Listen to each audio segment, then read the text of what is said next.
এক মুক্তার গেছে এক বাড়িতে বিয়ের প্রস্তাব নিয়ে, যাওয়ার পরে মায়ের মা তো পুরো চেত্তা ফায়ার। আমগো মায়ের আমার বয়স চলে মাত্র 16 বছর, মায়ের পড়ে মাত্র ক্লাস 10-এ। মায়ের আমরা ডাক্তার ইঞ্জিনিয়ার বিশেষ ক্যাডার বানাবো, মা একটা একটু সুন্দর, আপনারা যা একটা পাগল করিয়ে এলান, একটা দিনে কোনো শান্তিতে থাকতে পারি না। না, মায়ের মা কোনো কথাই শুনতো না, পোলা কি আরে না কি আরে কোনো কথাই শুনতো না যে মায়ে বিয়ে দিত না। যাক, মুক্তার তো মোটামুটি একটু মন খারাপ করে চলে গেছে। যাওয়ার পরে পথে যাওয়ার সময় দেখা যায় এক সুন্দরী মাইয়া এক বাড়িতে ঢুকতে আসছে। তো মুক্তার কত কাম, এটা কোনো একটু চেহারা সুরুত লম্বা সুর একটু সুন্দর মাইয়া দেখলে মনে করে যে একটা বিয়ে শাদী করাইতে পারলে মোটামুটি দুই পক্ষের থেকে ভালো অ্যামাউন্ট একটা টেয়া পাইব। যাক, ওই বাড়িতে ওই মায়ের পিছে পিছে গেলো, মায়ের মানলো, কথা টথা কইলো।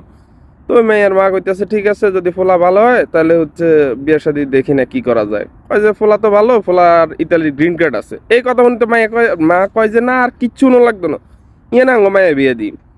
পরে মুক্তার ছবি টবি লই গেল।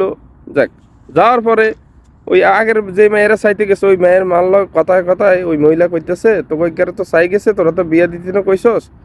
আঙ্গু এগারে দেখছে, দেখানো ওরা তো পছন্দ হয়েছে, ছবি টবি নিয়ে গেছে, মনে হয় বিয়ে শাদী হইব, ফলা ইতালিতে, ফলার ইতালির গ্রিন কার্ড আছে। এবার ওই মাইয়ার মা তো পুরো মাথা নষ্ট, হায় হায় কি ধ্বংসটা হইলো। এই কথা তো মুক্তার কয় না, কইলে তো আমরা বিয়ে শাদী দিয়ে দিলাম।